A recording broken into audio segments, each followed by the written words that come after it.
Rajendra Goswami Hazari times में आपका स्वागत है। आइए डालते हैं आज की क्या है खास। सत श्रीकाल, आशा करते हैं कि आप घरों पर अच्छी तरह। खबरों की शुरुआत करने से पहले आज नव वर्ष है, 2024 का आगाज है। हजारिया टाइम्स के सभी दर्शकों को नव वर्ष की बहुत बहुत शुभकामनाएं।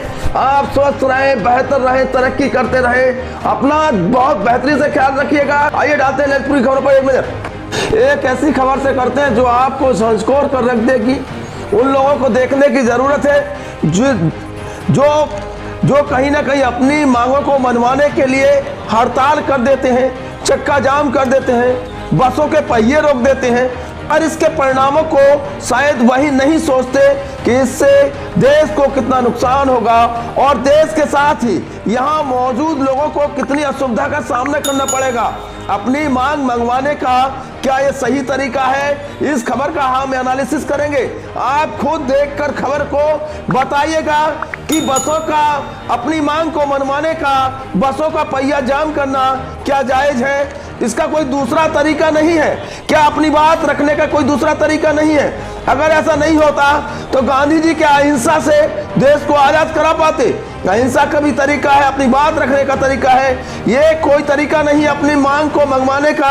हमने अक्सर कर्मचारियों को देखा है, वह काम छोड़कर दफ्तर से बाहर बैठ जाते हैं। वही चाहे हम किसी भी कर्मचारी की बात करें, अपनी मांग को मंगवाने के लिए, मांग को पूरा कराने के लिए काम बंद कर देते हैं, काम रोक देते हैं। ये समाज की सबसे बड़ी विडंबना बन गई है। आज जिस तरह से जो खबर दिखा रहे हैं, हमारे दिखाने का मतलब है कि जिस तरह से भारत सरकार के नए कानून, हिट एंड रन कानून के चलते संपूर्ण जनपद में बसों, टैक्सी, सभी वाहन चालक, सभी माल वाहक वाहनों के हड़ताल के चलते उनके पहिया जैम रहे, उनके पहिया बंद रहे और वो बसें खड़ी रहीं, बस स्टैंड की शोभा बनाती रहीं।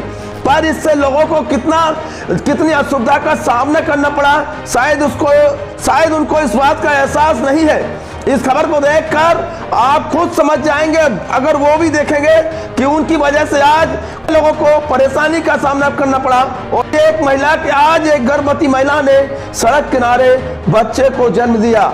जी हाँ, अगर वो एक खबर को देख लेंगे तो शायद उनको पछतावा होगा कि हम अगर बसें चलाते तो शायद ये नौबत नहीं आती। ये देखते हैं पूरी खबर विस्तार से। भारत सरकार के नए कानून, हिट एंड रन कानून के चलते संपूर्ण जनपद में टैक्सी, बस, सवारी वाहनों की हड़ताल के चलते सभी वाहनों के चक्के जाम के चलते मध्य प्रदेश के इंदौर से अपने पति के साथ अपने गांव लौट रही गर्भवती महिला ऐसे अपने घर नहीं पहुंच सकी और उसने स्थानीय बस स्टैंड पर बच्चे को जन्म दिया।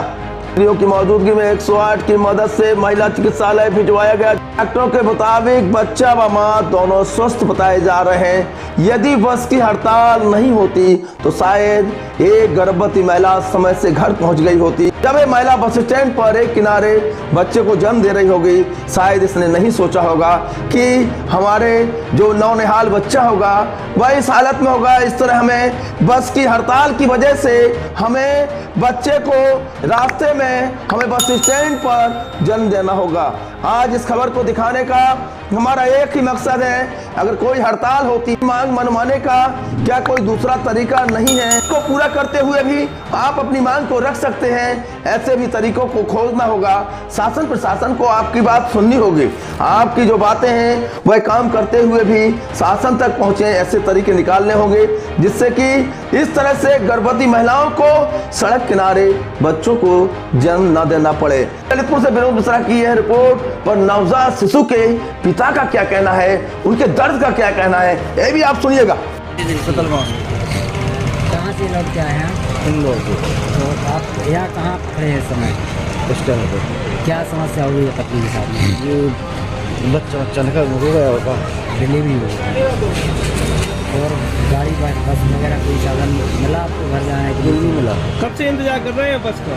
बस का इंतजार कर रहे और पुलिस महानिदेशक कानपुर जोन कानपुर एवं पुलिस उप महानिरीक्षक झांसी परिक्षेत्र झांसी के निर्देश के क्रम में पुलिस अधीक्षक मोहम्मद मुश्ताक के निर्देशन में अपर पुलिस अधीक्षक अनिल कुमार एवं समस्त क्षेत्राधिकारी के निकटवर्ती पर्यवेक्षण में जनपद में अपराध एवं अपराधियों के नियंत्रण के लिए एक दिन में सर्वाधिक गैंगस्टर एक्ट पर कार्रवाई करते हुए ललितपुर पुलिस द्वारा 25 अभियुक्तों के विरुद्ध अभियोग पंजीकृत किए गए तथा 15 अभियुक्तों को गिरफ्तार कर अग्रिम विधिक कार्रवाई की जा रही है। आइए देखते हैं पूरी कार्रवाई का विवरण। थाना तालबेहट में गैंगस्टर एक्ट में 2 अभियोग 11 अभियुक्तों के विरुद्ध पंजीकृत कर 11 अभियुक्तों को किया गया गिरफ्तार। नापाली पर गैंगस्टर एक्ट में 1 अभियोग 2 अभियुक्तों के विरुद्ध गैंगस्टर पंजीकृत। नापाली पर गैंगस्टर एक्ट में 1 अभियोग 2 अभियुक्तों के विरुद्ध पंजीकृत किया गया।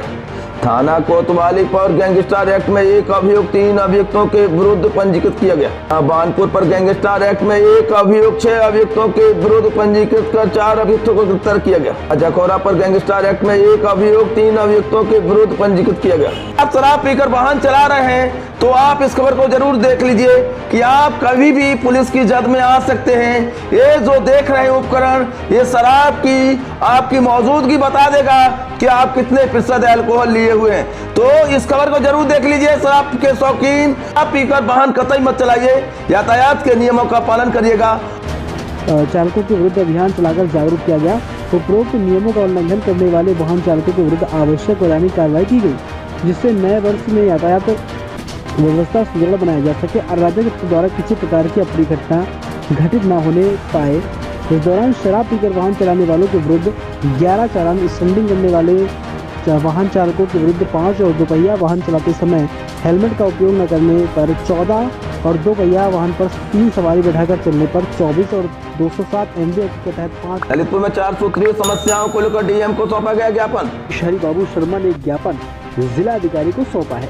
ज्ञापन में उन्होंने बताया कि वर्डी कॉलेज से गुरुद्वारा तक गरीबों की गुमटी और डिब्बे हटाए गए थे, फिर उन्हें भी उचित स्थान दिया जाए। जिसके अलावा शहर में अतिक्रमण हटाने के नाम पर छोटे दुकानदारों को परेशान किया जा रहा, उन्हें विस्थापित किया जाए और भेदभावपूर्ण तरीके से अभियान पर अंकुश लगाया जाए। इसके अलावा स्थायी अतिक्रमण को कई बार लोक निर्माण विभाग और नगर पालिका द्वारा चिन्हित किया गया, लेकिन आज तक हटाया नहीं गया। इसे जल्द ही किसी सक्षम अधिकारी के समक्ष हटाया जाए। शहर के मुख्य मार्ग घंटाघर से आजाद चौक का स्थायी अतिक्रमण हटाते हुए मार्ग चौड़ीकरण कराया जाए और साथ ही वनवे का कच्चा व पक्का अतिक्रमण हटाने की कार्रवाई का अभियान तय नहीं किया जाने की बात कही है। ज्ञापन देते हुए समय अध्यक्ष हरि बाबू शर्मा, पार्षद मनमोहन चौबे, महेंद्र शुक्ला, बाबू लाल दुबे आदि लोग मौजूद रहे। ललितपुर में बुंदेलखंड क्रिकेट क्लब टूर्नामेंट का उद्घाटन जिला संयोजक ने किया। अमरपुर स्थित मैदान में टूर्नामेंट और उद्घाटन धर्मेंद्र सिंह परमार, जिला संयोजक अखिल भारतीय क्षत्रिय महासभा ने किया। उद्घाटन में विशिष्ट अतिथि के रूप में राकेश त्रिवेदी, जिला मंत्री किसान मोर्चा एवं भगवत सिंह बैस, जिला महामंत्री अखिल भारतीय क्षत्रिय महासभा, राजेश यादव, पूर्व प्रधान करगन नया खेड़ा ने संयुक्त रूप से फीता काटकर वर्ष के अवसर पर माता के मंदिर पर भारी संख्याएं मौजूद रहीं, भजन कीर्तन हुए। मौजूद रही। नए वर्ष के उपलक्ष्य में महिलाओं ने भक्तिभाव से माई का सुमरन किया। वहीं महिलाओं ने भजन कीर्तन करती हुई नजर आए और सभी ग्राम की महिलाएं वहां पर मौजूद रही। में 9 वर्ष के अवसर पर गौई समाज के लंगरा मंदिर पर रामायण पाठ का आयोजन किया गया। रामायण पाठ के समापन के बाद प्रसादी वितरण की गई, तो वहीं श्रद्धालुओं ने आस्था के साथ प्रसाद ग्रहण किया गया।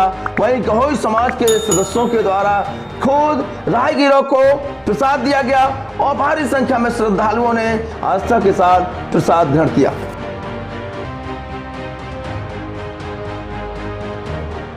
के इतिहास की बात करते हैं। 1880 में 1 जनवरी के दिन ही भारत में मनी ऑर्डर प्रणाली की शुरुआत हुई थी।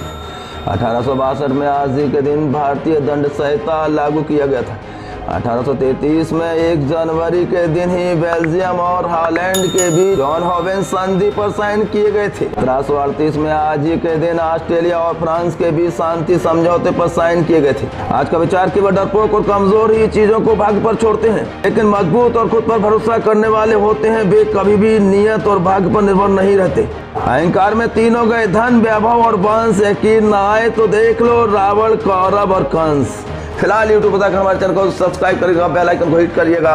कल फिर मिलते हैं नई खबरों के साथ। आपकी जिंदगी बहुत कीमती है, बेहतरी से ख्याल रखिएगा। जय हिंद।